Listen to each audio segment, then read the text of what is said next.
First question, 18th question is, how do you say that Dr. B.R. Ambedkar was a voracious reader?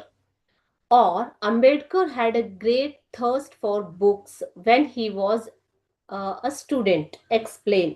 Okay, ಇಲ್ಲಿ ಏನ್ ಕೇಳಿದ್ದಾರೆ, ಅಂಬೇಡ್ಕರ್ ಅವರು ಒಬ್ಬ ತುಂಬಾ ಅವರಿಗೆ ಓದುವ ಒಂದು ಹುಚ್ಚಿತ್ತು ಅಂತ ಹೇಳಿದ್ದಾರೆ ಅಲ್ವಾ. ಸೊ ವಿರಾಶಿಯಸ್ ಅಂತ ಅಂದ್ರೆ ಮಕ್ಕಳೇ ಹಸಿವು, ಓದುವಂತಹ ಒಂದು ಹುಚ್ಚು, ಹಸಿವು. ಓಕೆ, ಸೊ ಯಾಕೆ ಅಂತ ಕೇಳಿದ್ದಾರೆ. ಅದೇ ರೀತಿ Ambedkar had a great thirst for books ಅಂದ್ರೆ ಒಂದು ದಾಹ, ಪುಸ್ತಕಗಳಿಗೋಸ್ಕರ ಅವರಿಗೆ ಒಂದು ತೀವ್ರವಾದ ದಾಹ ಇತ್ತು.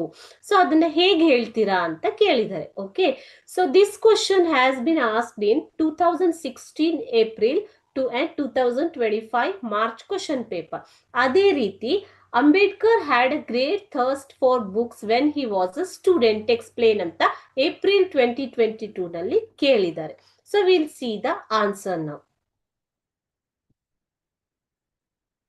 Answer: Dr. B.R. Ambedkar had an insatiable thirst for books.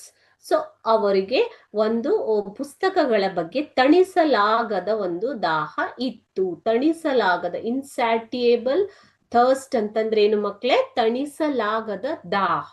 Okay, ಆರಿಸಲಾಗದಂತಹ ದಾಹ ಇತ್ತು. ಅಷ್ಟು ಅವರಿಗೆ ಬುಕ್ಸ್ ಅಂದ್ರೆ ತುಂಬಾ ಇಷ್ಟ ಇತ್ತು ಅಂತ ಅರ್ಥ. He bought books curtailing his daily needs. In New York, he purchased about 2,000 old books. During the second roundtable conference in London, he bought so many books that they had to be sent to India in 32 boxes. So this shows us that he was a voracious reader. Okay.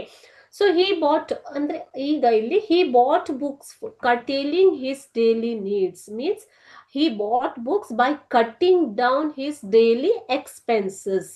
ಅವರು books ಗಳನ್ನ ಹೇಗೆ ತಗೋತಾ ಇದ್ರು, by ಮಾಡ್ತಾ ಇದ್ರು, purchase ಮಾಡ್ತಾ ಇದ್ರು ಅಂತಂದ್ರೆ ತಮ್ಮ ಡೈಲಿ ನೀಡ್ಸ್, ನಿತ್ಯದ ಅಗತ್ಯತೆಗಳನ್ನ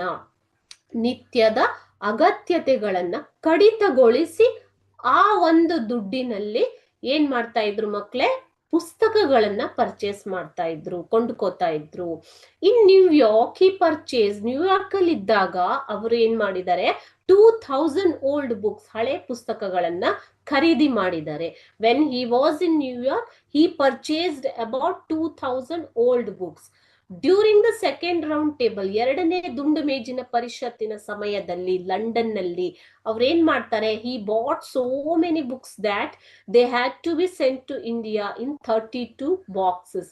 ಆ ಬುಕ್ಸ್ ಗಳನ್ನ ಎಷ್ಟು ಪರ್ಚೇಸ್ ಮಾಡಿದ್ರು ಅಂತಂದ್ರೆ ಆ ಎಲ್ಲ ಪುಸ್ತಕಗಳನ್ನ ಭಾರತಕ್ಕೆ ಕಳಿಸಬೇಕಾದ್ರೆ 32 ಬಾಕ್ಸಸ್ ಬೇಕಾಯ್ತು. ಸೊ ಈ ತರ ಅವರ ಬುಕ್ಸ್ ಗಳ ಬಗ್ಗೆ, ಓದುವುದರ ಬಗ್ಗೆ ಒಂದು ಇರುವ ದಾಹವನ್ನ, ಹಸಿವನ್ನ ನೀವು ನೋಡಬಹುದು. Okay, this shows us that Ambedkar was a voracious reader and he had an insatiable thirst for books. You can see this answer in paragraph 1. First ಪ್ಯಾರಾದಲ್ಲಿ ನೀವು ಈ ಆನ್ಸರ್ ಅನ್ನ ನೋಡಬಹುದು.